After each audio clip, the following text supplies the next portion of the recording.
18 horas.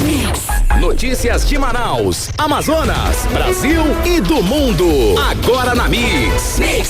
Legal, boa noite pra você em 100,7, juntos mais uma vez, o melhor Mix do Brasil, tudo certo, tudo pronto para começarmos aí mais uma edição do 18 horas, Karime Leão, vamos juntos, hein? Eu e você e os nossos queridos ouvintes até às 7 da noite. Juntos aqui no 18 horas, é isso aí, Carlão, boa noite pra você sintonizado aqui em 100,7, é isso aí, começa agora o 18 horas e vai aqui aquele boa noite especial pra quem nos acompanha nas redes sociais, no @18horasnews. Boa noite, gente. Mix. Vamos agora conferir os destaques do programa 18 horas de hoje. Combate ao desmatamento reúne comissão composta por 19 ministérios. E o objetivo da comissão é zerar o desmatamento em todos os biomas brasileiros até 2030.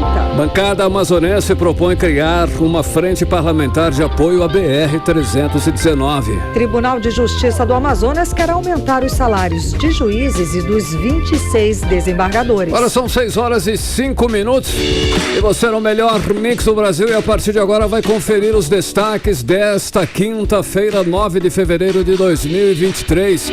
Está no ar até às 7 da noite para você em mais uma edição do 18 horas, tudo isso aqui no melhor Mix do Brasil. 18 horas. A BR-319 é um tema que não acaba e nem fica pouco, né, Karime? Polêmico, hein, Carlão? Muito polêmico. Olha só, ele liga Manaus a Porto Velho, ela está interditada novamente, mais uma vez de novo. A estrutura provisória montada para permitir a passagem de veículos no Paraná Altas-Mirim, onde uma ponte desabou no ano passado, não resistiu à subida das águas. O Departamento Nacional de Infraestrutura de Transporte, o DENIT, foi obrigado a interromper o tráfego de hoje e até segunda-feira, dia 13. Pois é, Carlão, isso afeta diretamente a vida aí de cerca de 100 mil amazonenses que dependem da estrada e moram nos municípios localizados ao longo da BR. A situação nunca melhora, só piora, gente. O fato é que o máximo que fazem ali na 319 são remendos e gambiarras, essa é a palavra, tá?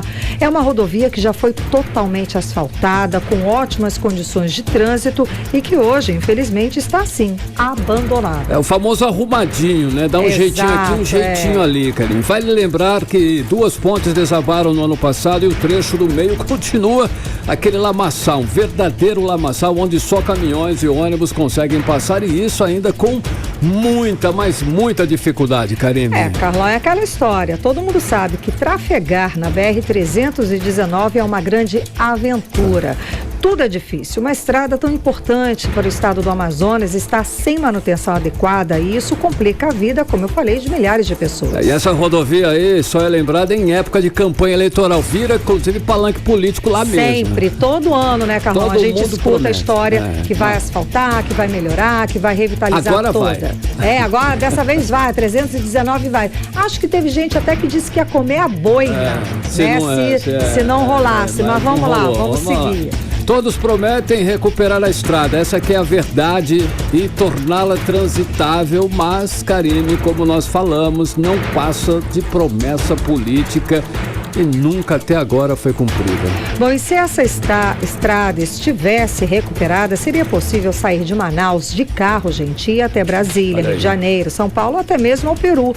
Seria uma importante via de escoamento para os produtos fabricados aqui no Polo Industrial de Manaus. Karime, sem falar que a importação de produtos de outros estados ficaria mais barata, enfim, melhoraria a logística e a vida aqui do Amazonas, nossa vida.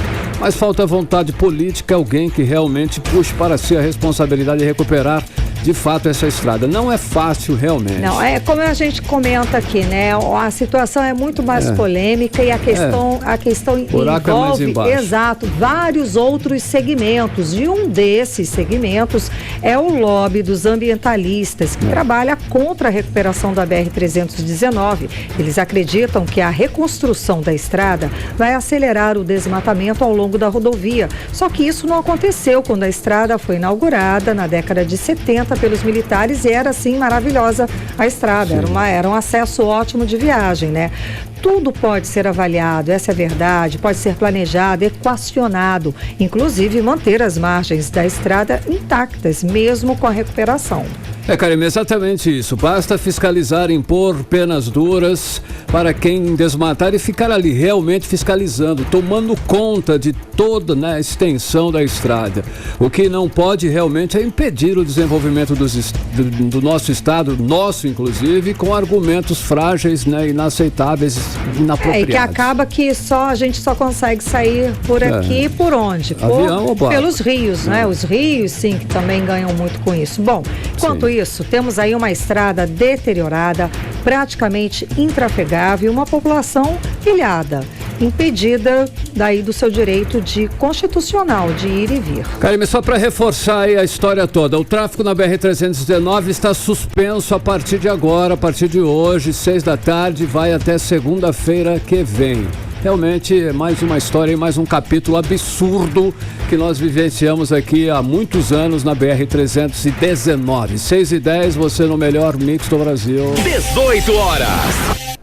Olha só, o combate ao desmatamento reúne comissão composta por 19 ministérios. A meta é zerar o desmatamento em todos os biomas brasileiros até 2030. Será, Karime? Audaciosa essa meta, mas vamos lá. E no meio desta força-tarefa, Carlão, em favor do meio ambiente, um estudo feito por pesquisadores do INPA revela que empresas aproveitam só 1/3 da madeira explorada aqui na Amazônia.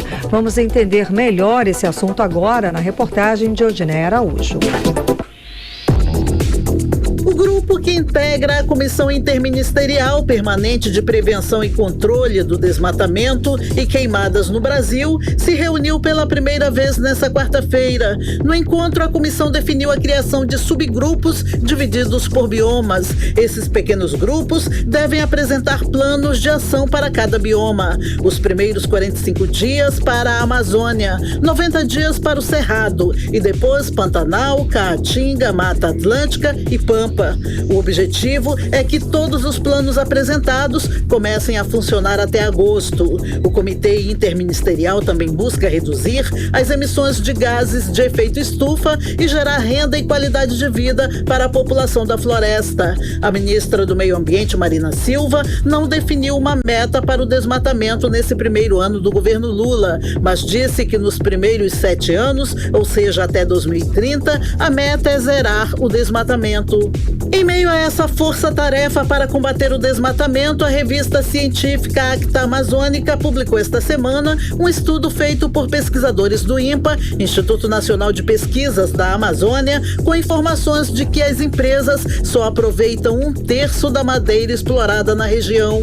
A relação entre o volume da tora de madeira processada e o volume obtido de madeira serrada, o chamado coeficiente de rendimento volumétrico, CRV, é de apenas 35% da madeira retirada da floresta. Esse coeficiente CRV é uma espécie de ferramenta usada por órgãos ambientais para fazer o controle da exploração de madeira ilegal. O estudo foi feito por José Lima e Cauana de Andrade durante o curso de mestrado do INPA, mediante análise de empresas de madeira localizada em Manaus. A pesquisa propõe que cada indústria de base florestal tenha o seu próprio CRV. A engenheira florestal Cauana Andrade defende que haja mais investimento em tecnologia para aumentar o rendimento da madeira explorada. Não dá para falar de sustentabilidade do manejo florestal na Amazônia atingindo um rendimento em torno de 30%.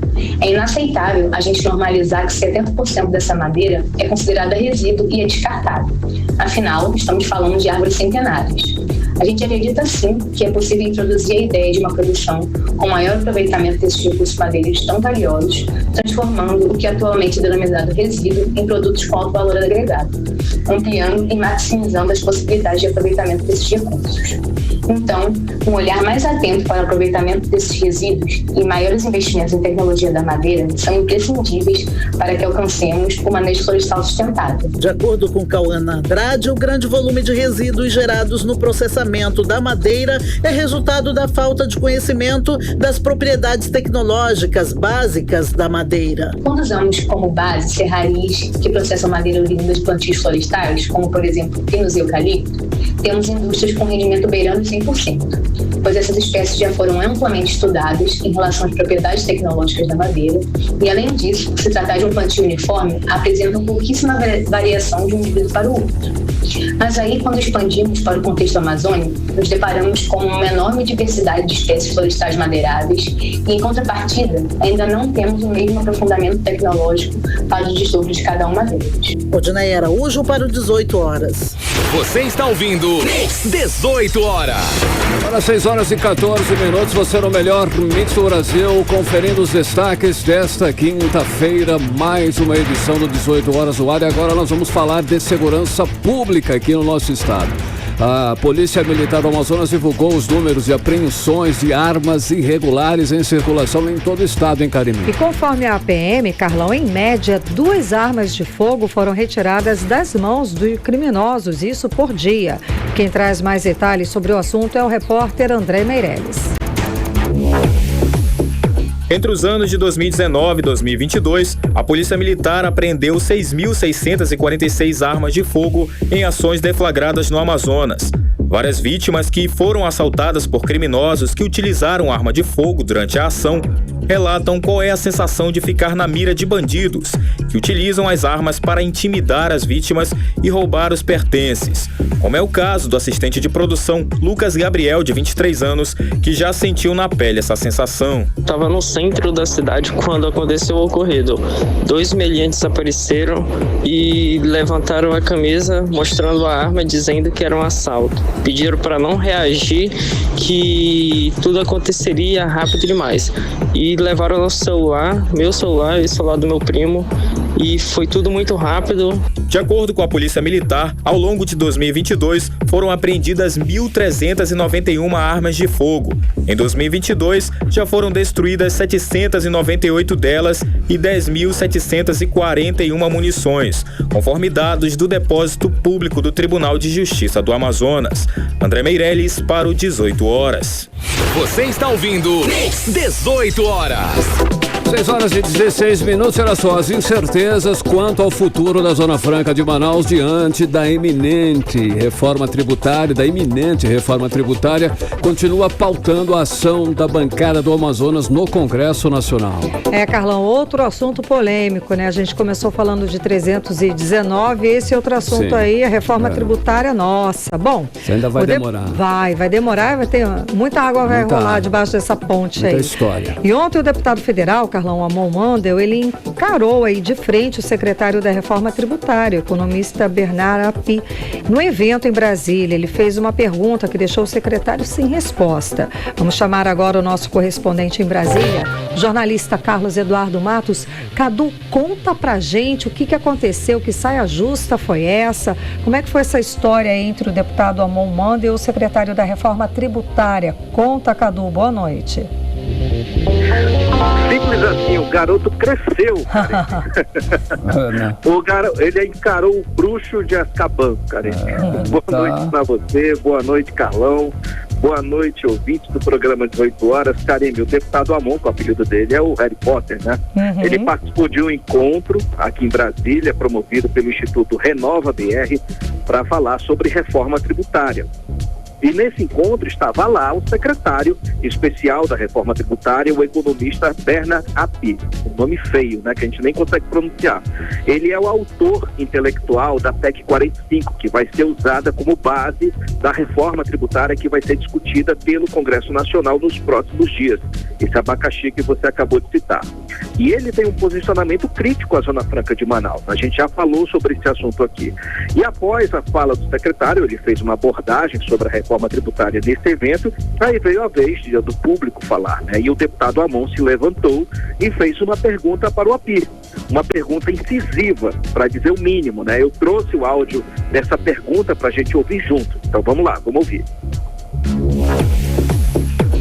A primeira pergunta, as duas na verdade vão para o Api. A primeira é, eu quero saber se o senhor está autorizado a contradizer as declarações do presidente da República e do vice-presidente da República, tendo em vista que foi promessa de campanha do próprio presidente não mexer na situação da Zona Franca de Manaus, e o próprio vice-presidente ontem, na questão, no debate da Frente Parlamentar de Empreendedorismo, reforçou essa questão em frente de algumas dezenas de deputados. O meu questionamento vai contextualizando como deputado do Amazonas, porque nós não temos outra alternativa de matriz econômica e não há, pelo menos até então, nenhum apontamento para alternativas do tipo por parte da presidência da República, por parte do governo. Nós precisamos de um plano de desenvolvimento para a nossa região, uma vez que não temos como manter as centenas de milhares de empregos que somos reféns. Não é possível também, ao acabar com esse modelo, que é comprovadamente um modelo de proteção da floresta, manter ali a promessa também da presidência da República, do presidente Lula, de campanha, de ter o desmatamento zero, por exemplo, uma vez que acabar com esse modelo de uma forma brusca, poderia fazer com que a gente tivesse dificuldade no tipo. E aí, se esse de fato for o interesse, aí a gente deixa para o resto dos estados se virarem aí com a questão das mudanças climáticas, com as chuvas que podem, torrenciais que podem acontecer prejudicando a infraestrutura, a população mais pobre. A gente deixa também a questão das secas ou chuvas excessivas prejudicar ali o agronegócio, a agropecuária brasileira, que representaria uns 40% do PIB. 18 horas. Bom, a gente acompanhou as falas do deputado federal Amon Wandel, do Cidadania do Amazonas. Ô, Cadu, então, fala pra gente, explica pra gente exatamente os questionamentos, os pontos mais importantes desse questionamento, Cadu. É com relação as palavras de API, né? Esse que é o grande ponto, Karine. O que chamou a atenção, inclusive, da imprensa nacional, é que o Bernardo API não teve uma resposta para a pergunta do Amon. Né? O Amon, ele saiu, inclusive saiu no site da Veja, que o secretário, ele não conseguiu fugir da enquadrada do deputado, que ficou sem resposta a essa pergunta aí, com relação a se ele estaria desautorizando o presidente Lula e também o vice-presidente, ministro do MDIC, o Geraldo Alckmin, com relação, ambos aí prometeram garantir os direitos da Zona Franca, garantir o modelo econômico da Zona Franca de Manaus, mas ele continua se mantendo numa postura aquém, uma postura contrária à Zona Franca de Manaus. Então, a Amon Wandel foi nesse ponto aí. Os dois maiores líderes do país estão falando que vão ajudar a Zona Franca, e você, que é o secretário da Reforma Tributária, você está dizendo aí, não está dizendo nada em apoio à Zona Franca. Qual é, afinal, a sua posição? Então, essa foi a pergunta. Você estaria contrariando o presidente? Então, ele foi lá, botou essa pergunta na mesa e não teve resposta, né? Agora, esse fato aí, Karine, foi muito positivo para a bancada do Amazonas como um todo. Isso mostra que os parlamentares estão atentos, estão espertos diante desses movimentos do governo com relação à Zona Franca de Manaus. Na verdade, eles não estão confiantes tanto assim nas promessas do governo, né? Até porque temos o presidente Lula garantindo o apoio ao Amazonas, ele falou isso durante a campanha, e temos também Geraldo Alckmin assegurando que ninguém vai mexer na Zona Franca, né? O Lula falou isso para o Omar Aziz recentemente, ninguém mexe na Zona Franca, e também tem Geraldo Alckmin, que gravou vídeos aí com o Paulderney, depois gravou vídeo aí com o Adair Filho, dizendo que ninguém vai mexer com a Zona Franca. Oi. O secretário da Reforma Tributária, esse senhor do nome feio, o Bernardo API, segue passando o trator, discutindo a reforma tributária sem levar em conta aquilo que está na Constituição, que é manter os incentivos fiscais do polo industrial de Manaus. Então, esse movimento aí foi bastante interessante, Karine, por isso que eu destaquei aqui pra gente. E a Amon ficou conhecido em Manaus, é importante ressaltar, pela ousadia. Quando ele foi vereador em Manaus, ele foi bastante criticado pelos colegas, né? Sofreu represálias pela postura firme e também pelo discurso afiado. Então, a postura dele realmente é essa, de incomodar, de provocar, de cercar, digamos assim, aqueles que precisam ser cobrados, né? Então, ele agiu, usou dessa técnica que ele usava em Manaus, trouxe para Brasília e pegou aí o Bernardo API. Foi uma boa estratégia do deputado Amon Wandel. Karine e Carlão. Sem dúvida alguma, Cadu. Lembrando também que a Zona Franca de Manaus, a permanência dos incentivos, né, inclusive obedecendo o que está na Constituição brasileira, foi promessa de campanha do então candidato Lula. Foi palanque dele falar sobre a Zona Franca e falar que iria defender os incentivos fiscais do modelo econômico aqui do Amazonas. Então, realmente, ele iria agir contra uma promessa de campanha, traindo de alguma forma os eleitores aqui do estado. Lembrando também que a Zona Franca de Manaus é um capítulo à parte. E para os novos deputados, né, para os novos integrantes da bancada do Amazonas em Brasília, é preciso fazer o dever de casa antes de falar, antes de levantar esse questionamento. O dever de casa, que é o que parece o deputado Amon Mandel fez, né, Cadu? Exatamente.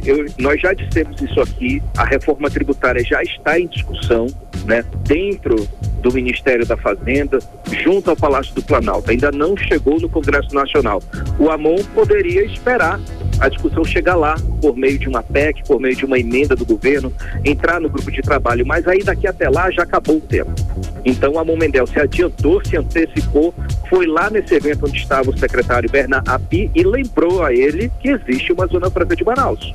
Então, ele incomodou, ele fez essa provocação e certamente isso impactou o Bernard Api, tanto é que ele não teve resposta. E é importante a gente prestar atenção, ele não teve resposta quanto a isso porque foi pego com a calça curta. Ele não estava preparado para essa questão e possivelmente nem estava lembrando dessa questão da Zona Franca de Manaus. E é um assunto que ele já foi trazido para o Ministério da Fazenda pelo Claudinei Avelino, Átila Lins já conversou com o Geraldo Alckmin, ou seja, tem vários personagens aí falando com o governo com relação à existência da Zona Franca, que ninguém é contra a reforma tributária e ninguém é contra a extinção do IPI. E esse Bernardo, Cadu, ele sabia, Bernardo, Bernardo Api, ele sabia dessa promessa, inclusive, de campanha e também do presidente falando e do Omar Aziz falando para o Omar, ele sabia alguma coisa com relação a isso ou não? Sim, com certeza sabia, Carlão, porque ele foi uma indicação do próprio Geraldo Alckmin. O Geraldo Alckmin prometeu não mexer na Zona Franca, manter os incentivos, e após essa fala, essa promessa, ele foi lá e nomeou o Bernardo Api, ou seja, as diretrizes do Geraldo Alckmin e do presidente Lula passadas ao Ministério da Fazenda tem que ter o aval. Nós temos aí nesse momento, Carlão, um Paulo Guedes 2. Nós temos um novo, um parecido, uma versão aí petista de Paulo Guedes. Zona Franca está parecendo a BR-319, promessa de campanha, mas na hora ninguém tira o time. Só lembrando que o Cadu ia falar, né, Cadu, terminar, falando que ninguém é contra reforma tributária, muito menos isenção de IPI no restante do país, desde que tenha um capítulo especial resguardando os incentivos aqui da Zona Franca de Manaus, não é? Exatamente.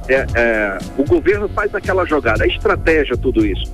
Vai manter os incentivos fiscais, mas vai mexer naquilo que a lei permite. Sim. Ou seja, vai tirar aquilo que é extraordinário. Não é só, a Zona Franca não está legalizada somente na Constituição. Tem um cabedal de leis ordinárias, um cabedal de leis complementares que regem a Constituição aí, que ajudam de PTBs, ou seja, pode haver diversas mexidas nesse processo que podem enfraquecer aos poucos a Zona Franca de Manaus até que ela se torne desinteressante aos empresários. Importante dizer, nesse jogo tem empresário paulista que tem investimento na Zona Franca de Manaus. Tem empresário do exterior que tem investimento na Zona Franca de Manaus. Então tem que perceber que esse modelo precisa ser mantido porque ele faz parte do globo da economia brasileira. Sim. Então é preciso ter muito cuidado nesses movimentos, porque uma simples alteração de um artigo, de um inciso, de um parágrafo na reforma tributária pode comprometer a Zona Franca sim e beneficiar outros estados, beneficiar inclusive outros países. Tirar as empresas da Zona Franca da cidade de Manaus, do interior do Amazonas, e ir para outro país. Como diz a própria superintendente da Suprama, quando uma empresa perde o interesse em Manaus, ela não vai para outro estado, ela vai para outro país. Ela vai embora. Possivelmente da América do Sul, da América Central, outro país mais barato. Então, é importante a gente ficar atento nesse sentido, Carlão e Karine. Beleza, Cadu, olha só, nova bancada do Amazonas aí, pelo que nós estamos vendo, tá querendo mostrar serviço, tá já aparecendo, né? Tem deputado tentando criar aí uma frente parlamentar de apoio a BR-319, que foi inclusive assunto da abertura do nosso programa de hoje, falamos muito sobre isso. E tem também deputado querendo ser titular de comissões importantes da Câmara, Cadu. Conta aí esses detalhes pra gente. Isso, todo esse trabalho faz parte daquele plano que a gente falou aí. Os deputados novos, principalmente os deputados recém-eleitos, estão buscando espaço, protagonismo nesse novo cenário tão disputado da Câmara dos Deputados. Uma dessas iniciativas que eu destaco aqui é o do deputado Fausto Júnior, que, por exemplo, ele está tentando criar uma frente parlamentar em defesa da repavimentação da BR-319 que liga Manaus a Porto Velho. Para isso, Carlão, ele precisa do apoio dos colegas deputados. São necessários aí 171 assinaturas para instalar a frente parlamentar. Tendo essas assinaturas, ele consegue sim a permissão do presidente Arthur Lira para instalar essa frente parlamentar. É trabalhoso? É, mas não é impossível. Mas é importante frisar, uma frente parlamentar não é como uma comissão e tem um poder legislativo dentro da Câmara dos Deputados. É um colegiado suprapartidário que reúne pessoas em torno de um mesmo interesse. Às vezes rola aquele jogo.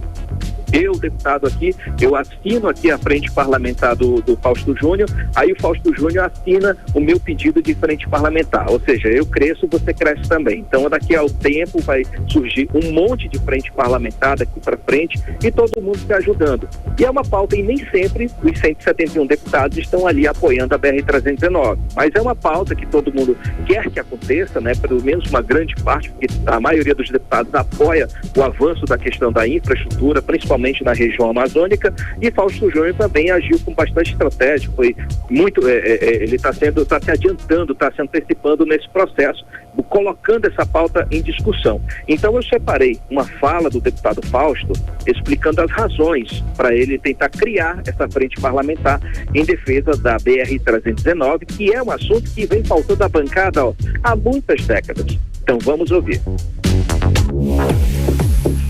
Esse não é apenas um requerimento pedindo o asfaltamento de uma simples estrada, mas é a realização de um sonho que há mais de 40 anos o povo do Amazonas clama por todas as legislaturas que por aqui passaram, que é a ligação do estado do Amazonas e do estado de Roraima também para com o resto do país.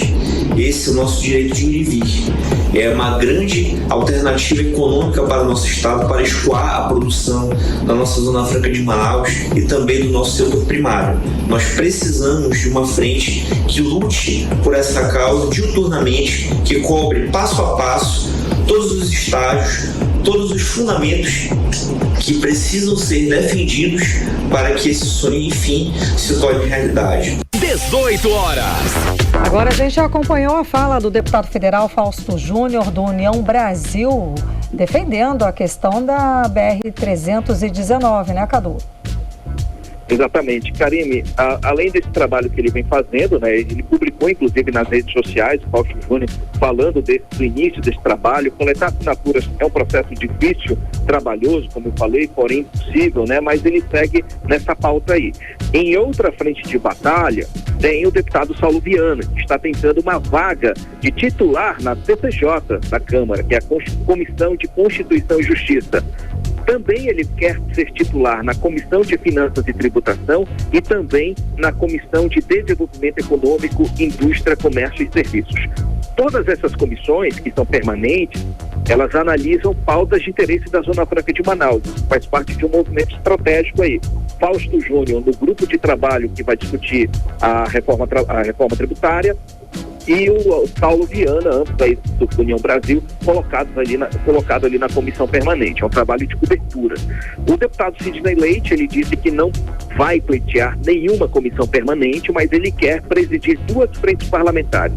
A Frente Parlamentar do Empreendedorismo e a Frente Parlamentar do Comércio e Serviços, que são duas frentes parlamentares importantes, que têm protagonismo na Câmara dos Deputados. Elas são financiadas pelos empresários, por isso que ela tem muitas pautas de interesse e tramitam com muita facilidade na Câmara. Então ele alcança aí uma grande influência se ele conseguir ser presidente dessas duas frentes parlamentares. Esses dois colegiados aí, eles movimentam aí as pautas de que são as demandas da classe empresarial principalmente. Já o deputado Silas Câmara, ele está focado na liderança da bancada evangélica. Ontem o assunto foi resolvido, aquela pendência, aquela briga de acusação de fraude em torno da eleição para a presidência da bancada evangélica. Esse assunto foi resolvido e ele vai dividir a liderança da bancada com o deputado Eli Borges, do estado de Tocantins. Então a bancada evangélica, Carlão e Karine, tem cerca de 220 parlamentares, é quase metade da Câmara dos Deputados, cuja maioria aí pertence à Igreja Assembleia de Deus, Igreja Universal do Reino de Deus e a Igreja Batista. Então, o Silas Câmara vai liderar esse grande grupo aí mais uma vez na Câmara dos Deputados. Carlão e Karine. Cadu, vamos falar agora de economia, porque é o seguinte, a inflação de janeiro foi de 0,53%, segundo o IBGE. No acumulado do ano, esse índice foi de 5,77%. O índice foi puxado principalmente pela alta do preço dos alimentos, mas a taxa de juros do Banco Central, Selic, está em 13,75%. E essa diferença, isso aí, tem revoltado, tem chateado bastante o presidente Lula, que vem criticando abertamente a postura do comando do Banco Central. Cadu, explica pra gente esse economês e por que essa postura do presidente em relação ao Banco Central. Há a possibilidade de trocar do presidente a direção do banco? Por enquanto não, Karine, porque o Banco Central foi aprovada recentemente uma lei, né? O Congresso Nacional aprovou uma lei que estabelece a independência do Banco Central. Então, o presidente do Banco Central, ele não perde o cargo por ordem do presidente, ele perde o cargo por um mandato. Ele exerce um mandato aí de 4 anos com independência e autonomia. Então, ele pode fazer aquilo que quiser. E o Roberto Campos, que é o atual presidente, ele entrou no cargo aí no governo Bolsonaro. Então, ele está sendo acusado aí de traição. Por quê? Porque o Banco Central aprovou aí a taxa Selic a 13,75%. É uma taxa muito alta. E é uma medida do Banco Central para tentar conter a inflação, né? E o presidente venceu isso daí. A inflação hoje, Karine, ela é o atual inimigo do Brasil. Sim. Né? O presidente Lula, ele venceu as eleições aí com a promessa de garantir uma cesta básica mais barata, mais investimentos de geração de emprego e renda, enfim. E essa política econômica pautada no social, no apoio às famílias mais pobres, agora tem esse inimigo aí que é a inflação.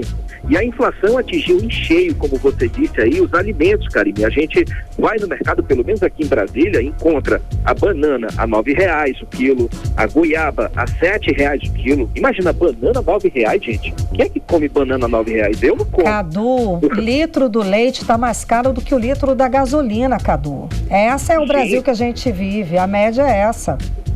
Pois é. E a manteiga? A manteiga eu encontrei o pote de 500 gramas a R$24. 24, aqui tá 30, 40. Olha aí. Aumentou muito. A cebola tá R$13 o quilo. A cebola, até que nessa média foi o que falaram que baixou, mas... Baixou para 9. O quilo. Gente, olha, tem algumas frutas aí que estão baixando. O abacate, por exemplo, aqui caiu para R$4. O mamão tá R$18 o quilo do mamão. É a história da época, né, Cadu? Mas de acordo com o levantamento aí feito pelo IBGE, os destaques da inflação foram a batata inglesa, que variou 14,14%, e a cenoura, com alta de 17,55%. Mas enfim, Cadu, aí essa questão, essa disparidade é que está tirando o sono do presidente, não é? Exatamente, porque a gente revive aquele momento do ex-presidente Bolsonaro, que vivemos uma inflação muito grande, o preço dos produtos aumentaram bastante, tirou o poder de compra das famílias e o ex-presidente foi bastante criticado por isso. Ele enfrentou um revés muito grande. Agora, quem vive esse momento é o presidente Lula, que está começando o governo. Ele quer implementar sua política de fortalecimento da economia, de um melhor empoderamento das famílias, de empoderamento econômico, e não está conseguindo.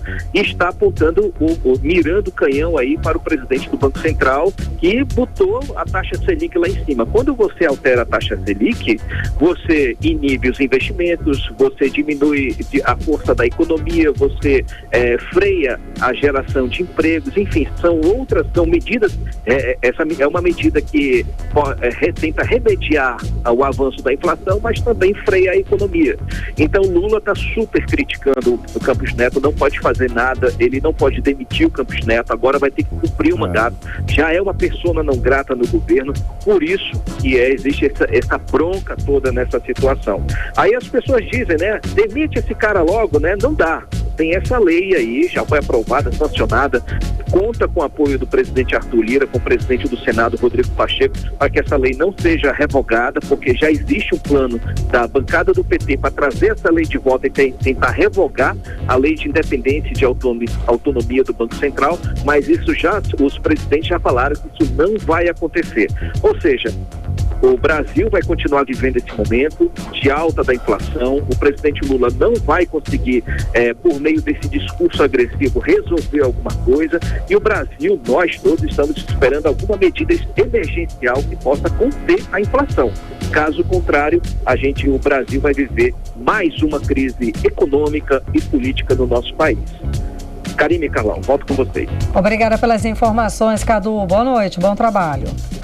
Valeu, gente. Um abraço. Tchau, tchau. Valeu, Cadu. Agora são 6h39. Você no melhor Mix do Brasil. 18 horas.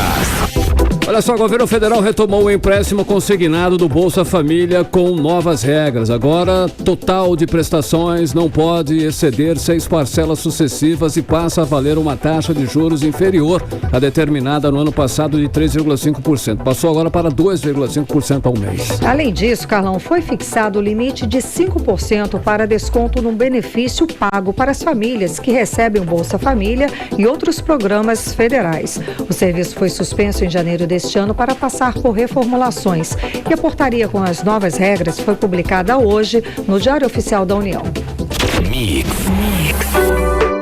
E daqui a pouco aqui no 18 horas, o Conselho Regional de Medicina vai apurar as responsabilidades éticas das 2 médicas que divulgaram um vídeo nas redes sociais rindo de uma criança que aguardava por atendimento. É o nosso assunto em instantes.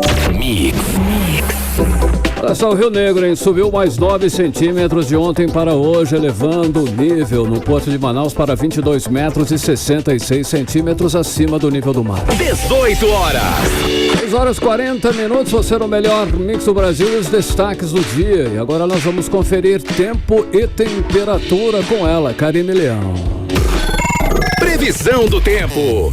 Segundo informações do Climatempo, a previsão para amanhã é de sol com algumas nuvens, chove rápido durante o dia e a noite. A mínima prevista é de 24 graus, a máxima pode chegar a 31 graus. As chances de chuva são de 90% e a umidade relativa do ar fica entre 69% e 98%.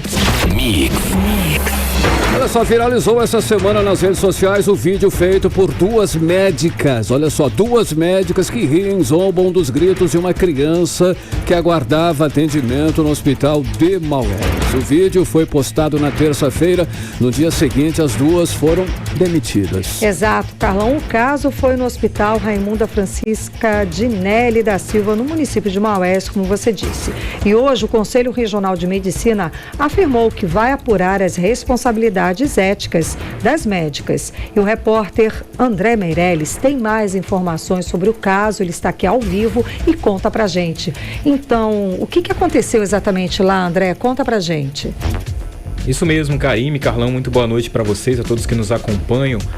A gente traz essas informações, né, porque esse vídeo viralizou nas redes sociais. Elas fizeram, né, as 2 médicas, inclusive, elas mesmas utilizaram o aparelho celular pessoal dela, começaram a gravar, fizeram a gravação ali no local e elas mesmas postaram aí nas redes sociais, acabou viralizando. E aí o que acontece é que causou revolta nas pessoas e esse próprio vídeo acabou chegando aí nas autoridades responsáveis que tiveram que tomar essa atitude e as 2 aí resultou aí na demissão dessas 2 médicas. A administração municipal de Maués disse que preza, né, em nota, diz que preza pela saúde pública humanizada e repudia qualquer postura antiética e desumana de profissionais de saúde. Informa também que determinou imediata exoneração das profissionais de saúde envolvidas nesse lamentável episódio que aconteceu aí na terça-feira aqui no interior do Amazonas, no município de Maués. Também o Conselho Regional de Medicina do Estado do Amazonas informou hoje que vai apurar as responsabilidades éticas das médicas. O nome delas foram divulgados aí pelo próprio Conselho Regional, a Sofia Rodrigues Gonçalves e também Beatriz Afonso de Almeida, e inclusive o Conselho Regional disse que não compactua com esse tipo aí de atitude. E também o Conselho Federal de Medicina informou que o processo que envolve aí as médicas que estavam trabalhando recentemente ali nesse hospital aqui em Maués, elas estiveram aí, foram formadas recentemente, desde o dia 5 de dezembro, já passaram ali pela instituição para fazer o registro nesse dia. Toda essa investigação vai ser feita também, juntamente acompanhado pelo Conselho Federal de Medicina, mas vai seguir aí sob sigilo. Karime, Carlão. Obrigada pelas informações, valeu. André Meirelles. 6h44, você no melhor Mix do Brasil. 18 horas. Olha só, daqui a pouquinho você confere aqui no 18 horas que começou oficialmente hoje o carnaval e você vai ficar por dentro aí da programação em instantes aqui no 18 horas, no melhor Mix do Brasil. Mix. Olha só, o inverno amazônico acende alerta para a proliferação de caramujos africanos aqui em Manaus, também conhecido como caramujo gigante. A espécie é vetora de doenças aí como meningite e hepatite, hein, Karime? É sério. Não, é muito sério, porque além disso, toda essa estrutura aí do casco do caramujo também pode servir, gente, de criadouro para o mosquito Aedes aegypti, transmissor da dengue, zika, vírus, chikungunya e da febre amarela. Por isso, todo cuidado é pouco. Karime, a repórter Nathalie Moraes conversou com o educador ambiental Raimundo Araújo sobre as orientações para eliminar o molusco de maneira segura. Confira. O período chuvoso no Amazonas aumentou a presença de um invasor. Eles até parecem inofensivos, mas são perigosos. Estou falando do caramujo africano, que representa riscos à saúde para a população. Segundo o médico infectologista da Fundação de Medicina Tropical, Antônio Magela, o molusco é transmissor de doenças como hepatite e peritonite, que é uma inflamação no estômago. Existe sim o risco de termos uma doença que nós chamamos de meningite eosinofílica, que é uma inflamação do sistema nervoso central, ou mesmo uma inflamação do peritônio, que é a camada que envolve o intestino. Aí pode causar uma inflamação grave, uma peritonite com febre, com dor abdominal e até mesmo com obstrução intestinal. Raimundo Araújo, membro da Divisão de Educação Ambiental da Secretaria Municipal de Meio Ambiente e Sustentabilidade de Manaus, afirma que o papel da população é fundamental no controle da infestação dos caramujos.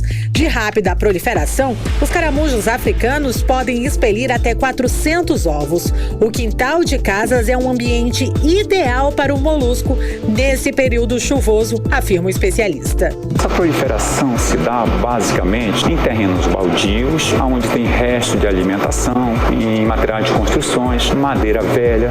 Basicamente essa proliferação acontece dessa forma. O aruá faz parte da nossa fauna silvestre, da biodiversidade. Ele não traz problema de saúde nenhum. O caramujo africano ele é mais alongado e mais pontiagudo, tem uma coloração um pouco mais clara, o aruá um pouco mais escuro e mais redondinho. Quando ele é bem pequenininho, você quase não diferencia, mas por essa lista do caramujo africano você diferencia. O caramujo africano não possui nenhum predador natural. Isso quer dizer que o homem é quem tem a responsabilidade de tirar esse molusco de circulação.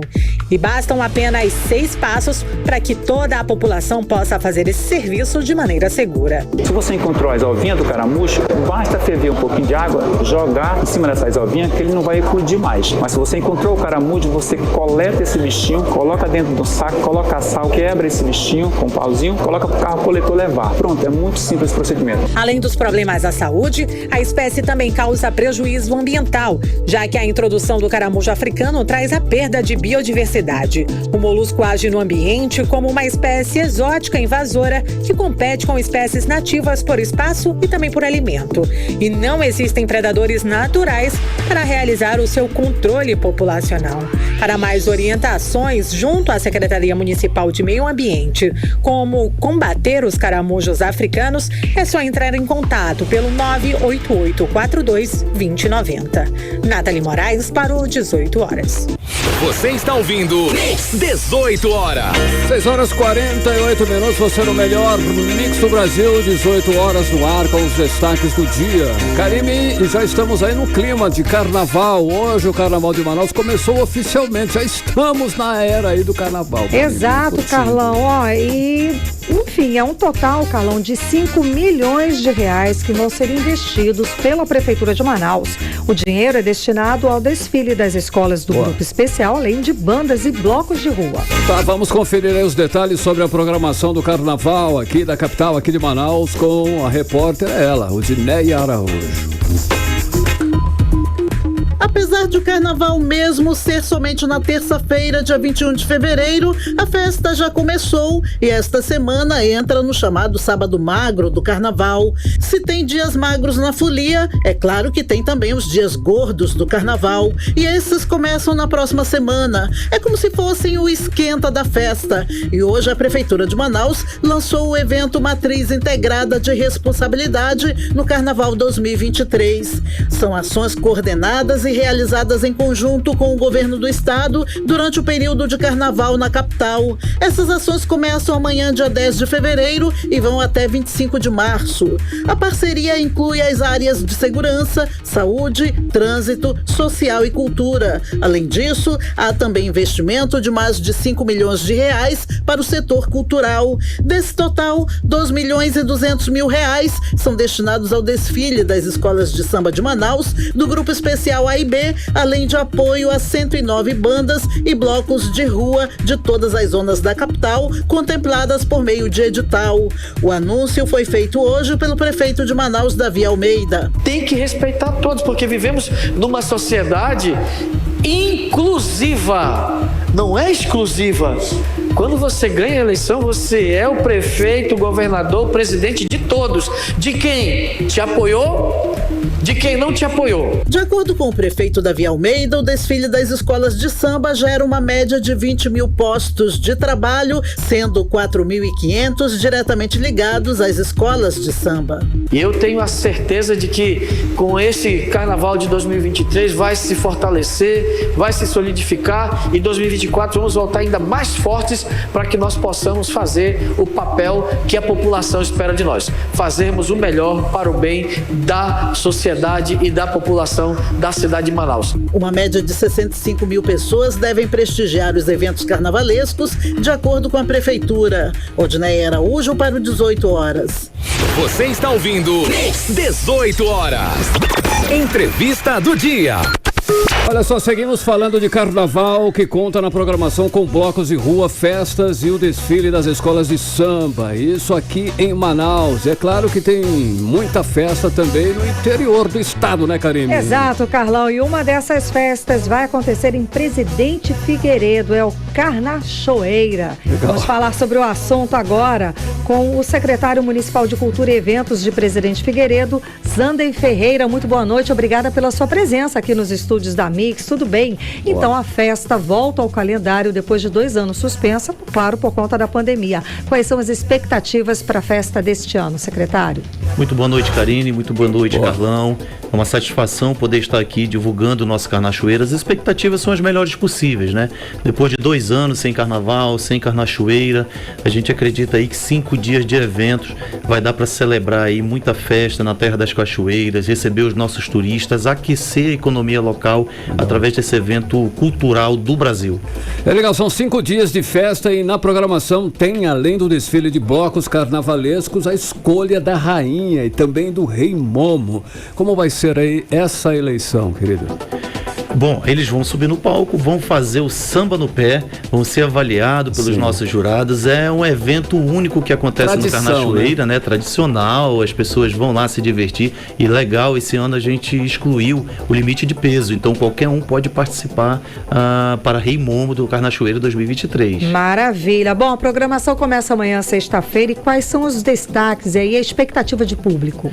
Na verdade, a programação começa na sexta-feira, dia 17, pela Vila de Balbina. né? E nós vamos até o dia 21. Serão 5 dias de evento. O público estimado é em torno de 200 mil pessoas. Bacana. Ali rotativamente, né? Durante os 5 dias na Terra das Cachoeiras. Então é semana que vem, viu, gente? É sexta-feira, dia 17. E o que o turista pode esperar, e nós, né? Os foliões de plantão desses dias de carnaval lá em Presidente Figueiredo. Além das boas atrações, nós temos aí o Fundo de Quintal, 45 anos de portfólio, mais de 25 CDs gravados, também a segurança, né? O Carnachoeira 2023 vem com uma proposta do maior da história. Legal. De Presidente Figueiredo e também o mais seguro. Maravilha, então, é maravilhoso. Convida os nossos ouvintes para participar desse carnaval, dessa festa maravilhosa, dia 17? Com certeza, eu quero convidar todos os nossos ouvintes que estão acompanhando o 18 horas para vir para Presidente Figueiredo. Vamos participar desse Carnachoeira que será o maior de todos os tempos, o mais seguro e pode ter certeza, um mix de alegria pela mistura de ritmos, né? Nós temos diversos ritmos aí para dar alegria e garantir aos foliões muita diversão em Presidente Figueiredo. Maravilha, valeu. Muitíssimo obrigada pela sua presença, convidando aqui a gente para participar desse carnaval. Estão convidados, viu? Gostaria muito da tua presença, Karine, Carlão, toda a equipe da Mix. Será uma satisfação recebê-los em Presidente Figueiredo. Maravilha, muito boa noite, obrigada pela presença. Conversamos com o secretário municipal de Cultura e Eventos de Presidente Figueiredo, Zander Ferreira. 6h54. Mix. Vamos conferir tempo e temperatura, Karime. Vamos, Carol. Para hoje à noite. Tempo e temperatura com Karime Leão. Previsão do tempo. Segundo informações do Clima Tempo, a previsão é de chuva rápida durante a noite e a madrugada. A mínima prevista é de 23 graus, a máxima pode chegar a 32 graus. As chances de chuva, 90%. E a umidade relativa do ar fica entre 67% e 97%. Mix. E agora vamos conferir os bastidores da política amazonense com Cíntia Blink. Boa noite, Cíntia. Boa. Você já está na linha, nos escuta? Boa noite, Karine. Estou aqui. Olha lá, então, a deputada Joana Dark desistiu do projeto de lei que obrigava a constar nas placas das obras inauguradas os nomes dos deputados que conseguiram a emenda para a obra. Explica pra gente essa história, Cíntia. Boa noite.